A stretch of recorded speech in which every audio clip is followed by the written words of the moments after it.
You're listening to Kerry Lutz's Financial Survival Network, where you get valuable information you just can't find anywhere else. To thrive in today's trying times, you need the Financial Survival Network, now more than ever. Go to financialsurvivalnetwork.com and get your free newsletter and gift. Financial Survival Network, now more than ever.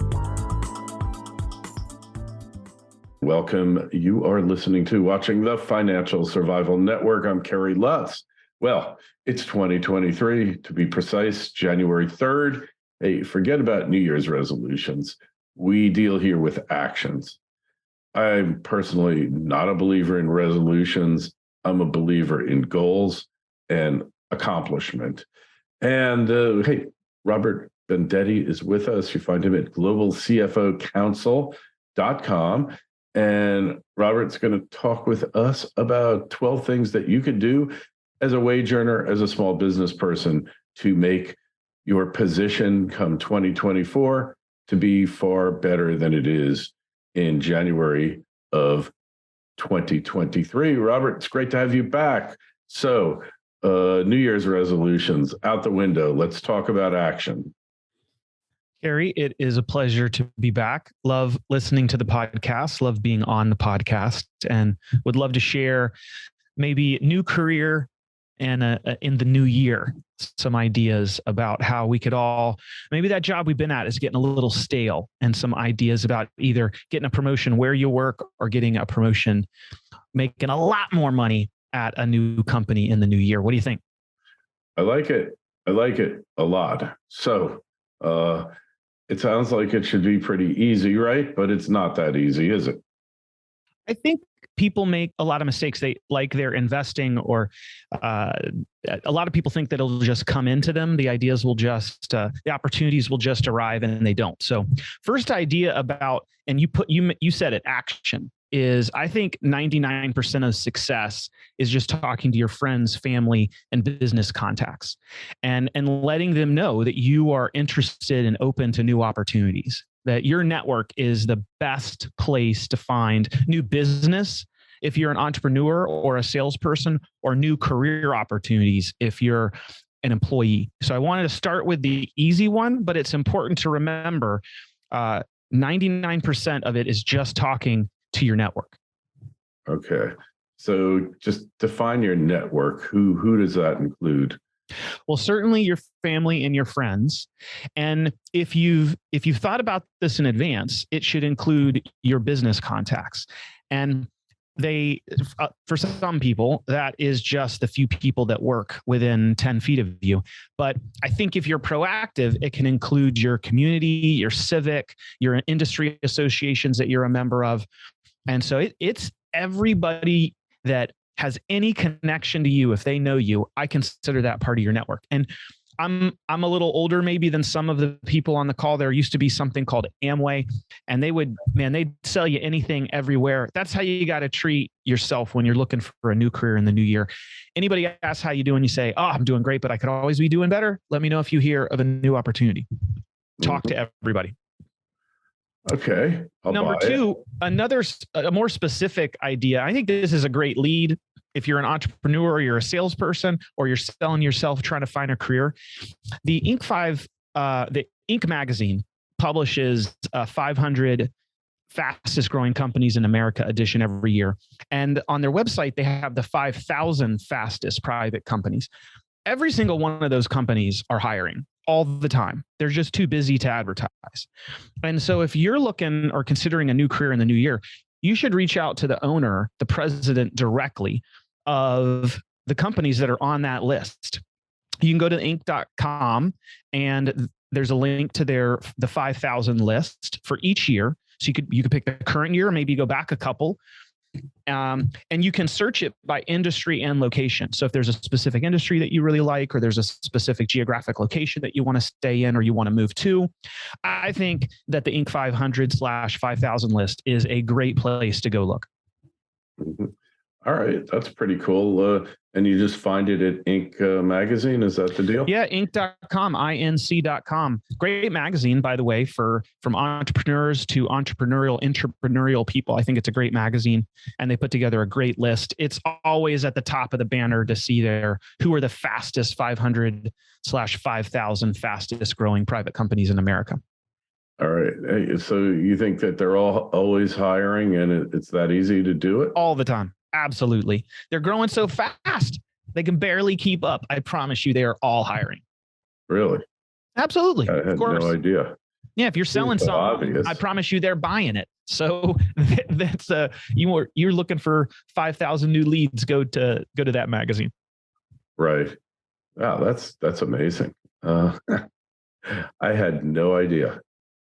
Number two is that it used to not be the case, Kerry, but a lot of companies allow remote work or are remote only, especially technology companies. So if you might be thinking, there's only 2 employers in driving distance of my house, and I need to stay where I'm at, so I'm stuck. No, you're not. You can Google remote first companies, and there are thousands of companies now that allow remote work or are remote first. They have no physical offices anywhere, and they are a globally dispersed organization. There's sites like remotecompany.com and builtin.com. You can just Google remote first. There's dozens of sites that that keep a list of these companies that are remote first. And checking out those websites and seeing whether you could be in admin or finance or IT or administration. You could be a technical person.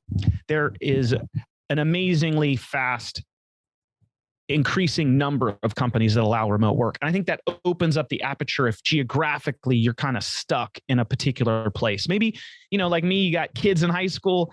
Sure. You don't want to move around. That gives you an option. So how much do these jobs on average pay? Are the remote jobs paying less than in-person showing up in the office type jobs? No, they don't. I'm the CFO of a company, and I one of the reasons I embraced remote work is because it dramatically increases the pool of candidates you can consider. If I only hire people within 8 zip codes, I have physical offices. That's limited versus the thousands of zip codes in America or the world if you're a global company.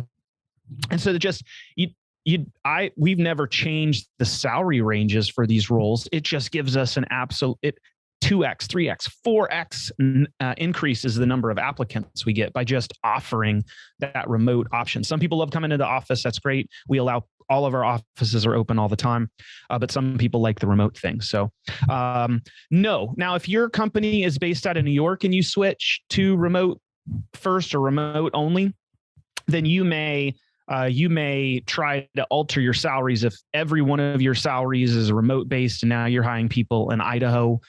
But I don't think that's the rule. I think that's the exception. Wow. Interesting. Very interesting. Okay. Next is getting more interesting by the day.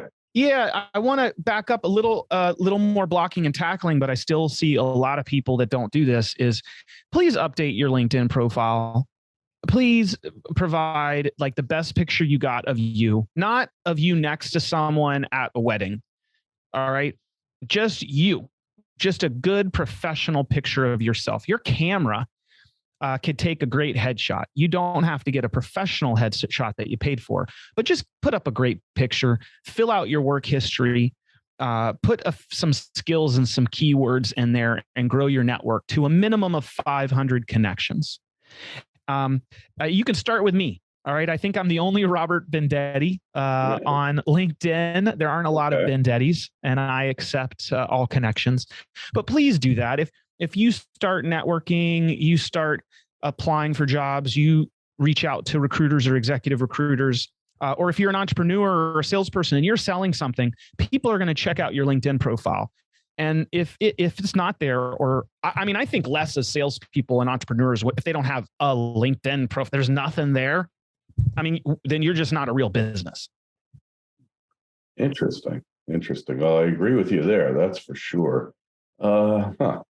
So Something not to do. My next item here is there are a lot of fake jobs online.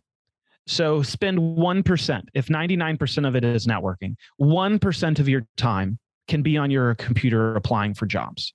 Okay, so if you said, Robert, okay, today I spent an hour networking, virtual calls, coffees. I connected with somebody, and you want to spend 2 minutes, 1 minute applying for a job, then that's fine. But don't spend all night, 4 hours a day applying to everything online. There's just too many fake jobs. Keep your online applications going to websites to 1% of your new career and a new you time you're spending. Mm-hmm. Okay. I'm liking it. I see your point. Some intel on how to partner with recruiters and the executive job search. I'm an executive, so the managers, directors, VPs, C-suite folks out there. The first thing I'll lead you to, there's some great resources on YouTube. You can figure out how to do everything on YouTube. I work on my car or my lawnmower. You can figure out anything on YouTube. Well, a new career in a new year is no exception. I think Tom Friel is how I think you pronounce his name. He's the former CEO of H&S. I think that's Hingrid and Struggles. He spoke to the Stanford grad school and gave, it was the entire presentation's an hour and 20 minutes, but on their on YouTube, they have a 20-minute clip on how to work with executive recruiters. And so many people get this wrong. They think that executive recruiters work for them, the employee, and they do not. Executive recruiters work for a company. Their client is the company. And they pay them. Yes. Who pays them? Who pays them is the question, right? Yes. Yes. You are the product. You are a potential thing for them to sell, but you don't have a recruiter helping you find a job. You can, a recruiter is someone who may have a client and you fit the need of their client. And a great way to get in the right mindset if you're an audio or visual learner is that video. And it's if you were to Google working with executive recruiters, Tom's video, and he knows what he's talking about. He was the CEO and chairman of either the largest or the second largest executive recruiting firm in the world. And he knows what he's talking about. Okay. I like it. All right. You're on a roll here, Robert. I'm going to give you some books. Somebody might be, hey, I want to deep dive 20. People still read out there? They do. They do. And there's some great books out there on this subject. And I got 3 for you. One is just an ebook. Let's say they can't bear to order something. They don't have time to wait 2 days to get it off of Amazon. I think that Nick Corkadillis has a great book, Working with Headhunters. It's an ebook. You can download it in a minute. You can read it in an hour. It's a quick read. Great read on the details of how to work with executive recruiters and headhunters. If you're at that director, VP, C-suite level, then they are the gatekeepers to a decent percentage of jobs, especially C-suite jobs, because you can't advertise that you need a new CEO or a CFO or a COO or a chief sales and growth officer if the current one's working, right? But maybe they're just not doing a great, right? And so you don't want the clients to know anyway, right? That's another great point. Yep. You don't want the competition to know that you have a need. You don't want your customers. You want the other employees to know. So that's a great ebook. And then a couple of physical books that I found to be the best.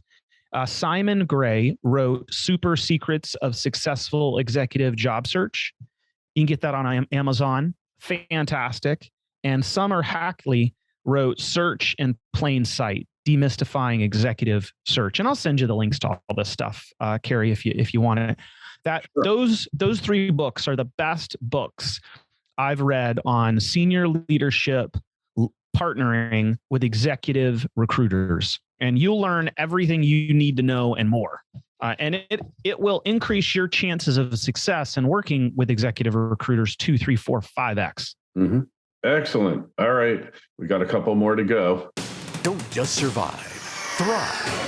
The Financial Survival Network. Fury Gold Mines is a Canada-focused exploration and development company committed to aggressively growing its scalable, high-grade gold assets with major drill campaigns planned across its 3.5 million ounce portfolio. Fury is led by a management team of proven explorers and developers with a track record of success in advancing and financing project development. Fury Gold Mines is well positioned to create value for investors with low-risk development growth and the potential for a new major discovery. Fury Gold Mines trades on the TSX and NYSE American under the ticker FURY. To learn more, go to furygoldmines.com. That's furygoldmines.com. This is the Financial Survival Network, the information you need to thrive now more than ever. One specific to my CEOs or CFOs that might be listening, or aspiring CEOs or CFOs, is private equity firms burn through C-suite folks faster than anybody. And so there are a lot of private equity-backed companies that are looking for CEOs and CFOs. And there's a platform that I've found that you can register with if you are a CEO or aspiring CEO, or a CFO, aspiring CFO. It's called the CEOdiscovery.com. You can just Google CEO Discovery or CFO Discovery, and their total business model is using technology as an accelerator, as a platform to match CFOs and CEO talent that they vet directly with the platform companies, the private equity-backed companies that need those executives. And those private equity firms, the CEO and the CFO are the keys to executing the vision. And I've just recently heard about them. This is a new thing, so you'd be starting on the ground floor, but they've already got, it looks like 40 to 50 private equity firms that have signed up. And so far, so good. I think it's definitely worth checking out if you have a desire to work with a PE-backed company. That's very cool. And so obviously, private equity company is looking for a different type of CEO than a company itself looking for one, right? Usually, I think the speed of change and the pace is different, and then the goals are different. Usually, the CEO of a privately held corporation, they're looking for someone to be there for the long haul and bring a steady return to the shareholders, which is often a family. And a private equity firm has a 3 to 5 year horizon, and they are not looking for steady returns. They're looking for exponential returns. And then, so the private equity firm can sell in 3 and 5 years to another private equity firm. Yeah, because basically they enter into these transactions with an exit strategy in mind, right?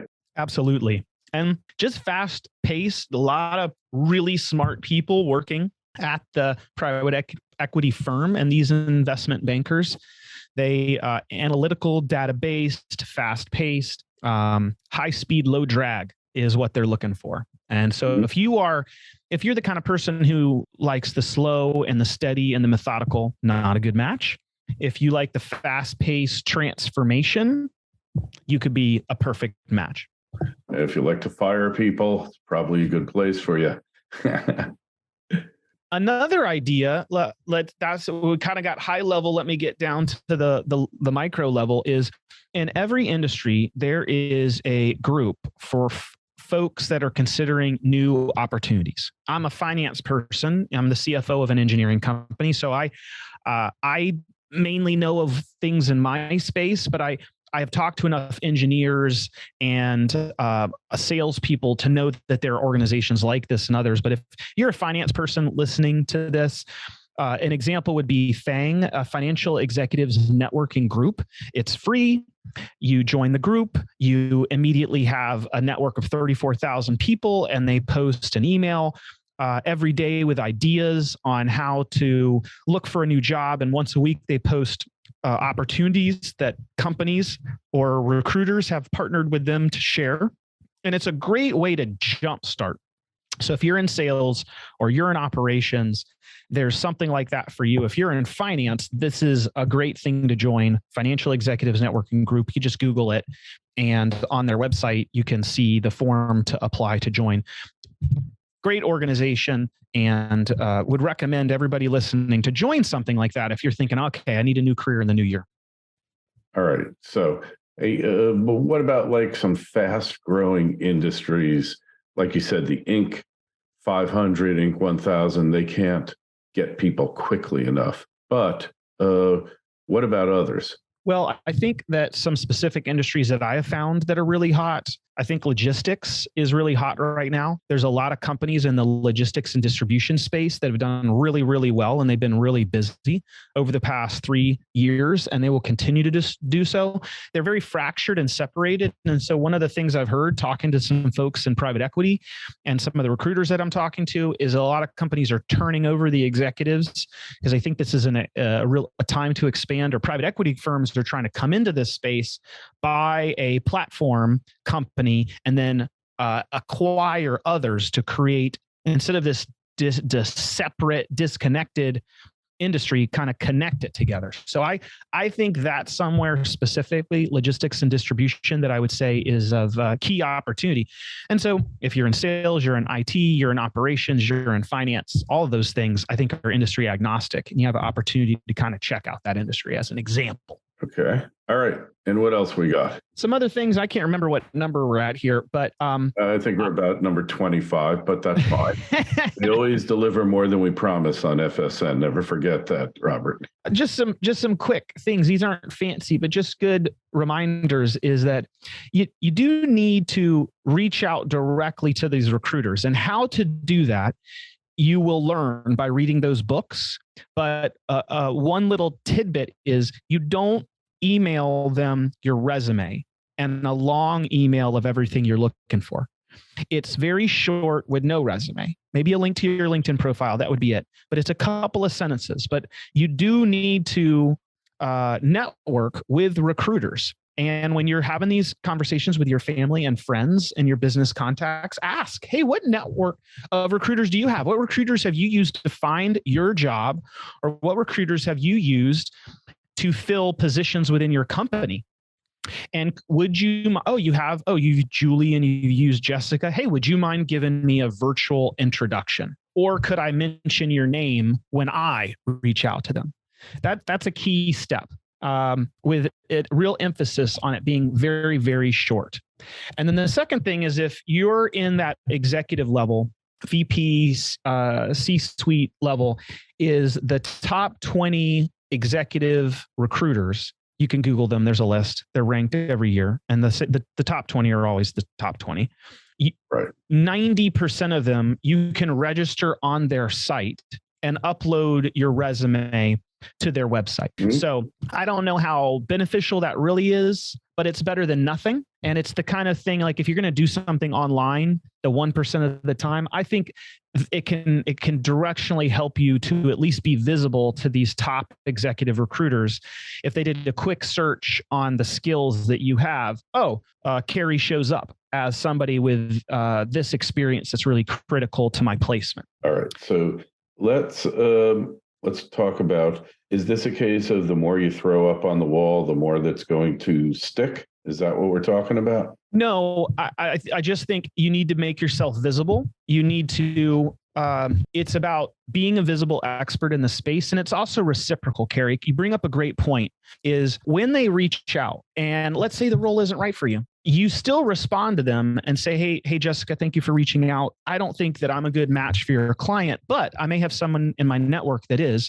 Do you mind if I forward your information, or could I set up a virtual introduction for you and help the recruiter? And so this needs to be a two-way street.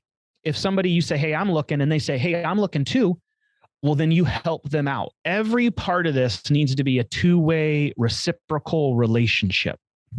And it's not about just try 1,000 things and one of them will work out. It's think of this as, okay, I'm in a season of helping others while I'm trying to help myself. Mm-hmm. All right. I like it.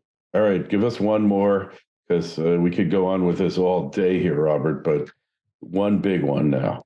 The final one that I think is in that heart of giving is, let's say you're on this call and you're like, man, I'm doing none of this. I just go to work and I work hard and I'm not getting paid a lot and I'm not getting promoted. So I've been grinding. Robert, I don't know what to do. I don't have a network. Well, in the heart of this reciprocal giving back, join an industry association and volunteer to be a leader. Join a civic organization. Join your local community organization or religious organization and volunteer to serve others in your community. An industry association might be a Podcasters of America, or for my company, there are engineering associations. And I promise you, they have a need in whatever you're doing. Civic organization, that could be like the United Way, or a community organization would be joining the chamber and volunteering on a committee, or at your church or mosque or your temple. There's a committee where they desperately need people.